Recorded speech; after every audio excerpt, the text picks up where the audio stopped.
Hoy, Diwata, may kasalanan ka sa akin. Ano namang kasalanan ko sa'yo di kita kilala? Impostor ka, Diwata, manggagaya ng muka. Bakit ko naman gayahin mukha mo ako nauna sumikat sa'yo?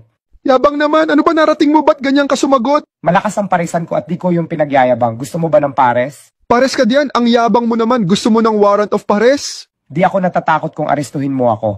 Yung warrant mo gawa sa rekto. Ayaw mo maniwala, si Duterte nga hinuli ko mag-isa, ikaw pa na ordinaryong tao lang. Kaya pala galit na galit ang mga tao sa akin, ako daw humuli kay Duterte, ikaw pala ang salarin. Ginaya mo kasi mukha ko eh. Yan tuloy, ikaw pa napabintangan, agrabyado ka pa. Ako pa talaga magnanakaw ng muka, kung i-report kaya kita ng copyright. Copyright mo mukha mo, nauna ka lang sumikat pero yung mukha ko ang pinaka-original. Original, di wag ka gumawa ng di ka nais-nais, ako pa napabentangan. Ano bang mali na ginawa ko? Parang wala akong maalala, ano ba talaga?